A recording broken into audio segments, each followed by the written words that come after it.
সবাইকে আসসালামু আলাইকুম। হিন্দু ভাইকে নমস্কার। আশা করি তোমরা সবাই ভালো আছেন। তো ভাই ব্লগ ভিডিও বানানোর কারণ একটাই, আজকে আমরা কারিশাল মেলায় যাব, ওখানে যাই আপনাদের সবাইকে দেখাবো।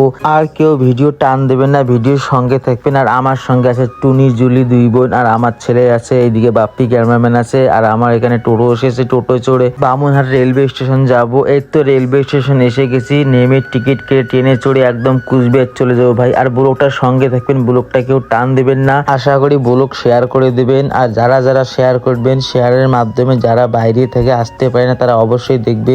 আর এইদিকে দেখতে পাচ্ছেন ট্রেনে একদম প্রচন্ড ভিড় ভাই, কি বলি আর ভাই, এত ভিড় হয়েছে ভাই, কি বলি, অনেকটা ভিড় ভাই। কেন আছে কারিশাল মেলায় না, তার জন্য ট্রেনে একদম জায়গা ধরে না ভাই। প্রচুর লোক এসেছে ভাই, অনেক দূর দূর থেকে লোক এসেছে। আমার বসার মতন জায়গা নাই ভাই, আমি দাঁড়িয়ে দাঁড়িয়ে ভিডিও করতেছি। কেন ভিডিও করা লাগবে। এর তো ভাই এখন বাইরের লুকিংটা দেখো কত সুন্দর লাগতেছে। আর এই দিকে কথা বলতে বলে দেখো কুচবিহার তোরসা নদী এসে গেছে। আর সূর্যটার লুকিংটা দেখো ভাই, এত সুন্দর লুকিং, কি বলি আর ভাই।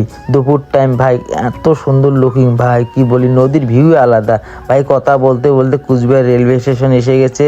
এখন আমরা নামবো, নামে টোটো করে সোজা চলে যাব কারিশাল মেলায় ভাই। আর একটা কথা বলি ভাই, দেখো এতটা ভিড় ভাই, আমি দেখিনি কোনোদিনও বামুনহাট ট্রেনে এতটা ভিড় হয়, আজকে প্রথম দেখলাম। মানে যখন ধরুন কোনো একটা ফাংশন হয়, কোনো মেলা হয়, তার জন্য এতটা ভিড় হয় ট্রেনের মধ্যে। তাছাড়া মানে কম প্যাসেঞ্জার হয়।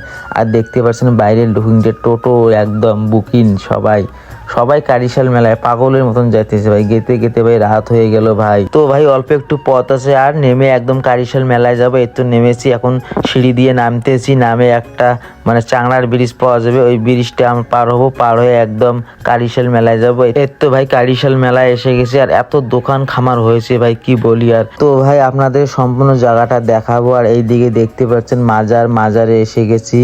আর এইদিকে দেখবেন দোকান খামার, এইদিকে ধূপকাঠি মোমবাতি বিক্রি করে। আর যারা যারা এখানে যে মানত নিয়ে আসে, তারা এখানে সেই মানতগুলো মানে বলতেছে। আর আপনারা এনাদের জন্য দোয়া করবেন, এনারা যেন যে মানত নিয়ে এখানে এসেছে মানতগুলো যেন সফলতা হয়। আর এইদিকে দেখতে পাচ্ছেন আমাদের রাহুল ভাইয়ের সঙ্গে দেখা হলো। রাহুল ভাইকে তো সবাই কম বেশি জানেন। তো ভাই রাহুল ভাইকে আমি জিজ্ঞাসা করলাম কেমন আছো, রাহুল ভাই বললো ভালো আছি।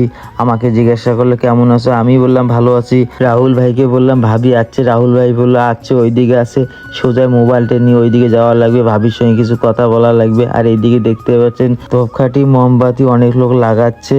তো ভাই এইদিকে দেখতে পাচ্ছেন ভিউ কত সুন্দর লাগতেছে। এখন সোজা চলে যাব রাহুল ভাইয়ের বউয়ের ওখানে, যে বলবো কেমন আছো নাই।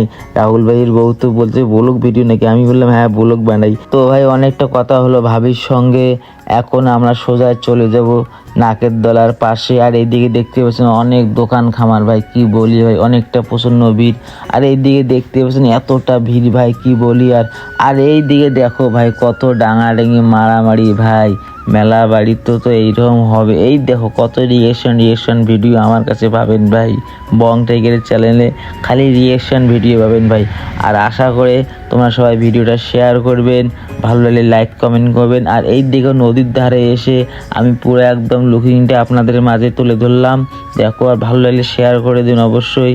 এখন ভাই রাত বাজে 3টা, সবাই যত মহিলা আছে এখানে সবাই এখানে শুনে ওয়াজ শুনতেছে। তো ভাই ওয়াজ শেষ হয়ে গেছে, এখন আমরা সোজা চলে যাবো বাড়িতে। সারা রাত জেগে একদম শরীরে হালাত খারাপ ভাই। তো ভাই ভিডিও এখান থেকে শেষ, ভালো লাগলে অবশ্যই শেয়ার করবেন, কমেন্ট করে জানাবেন। খোদা হাফেজ, টাটা, বাই বাই।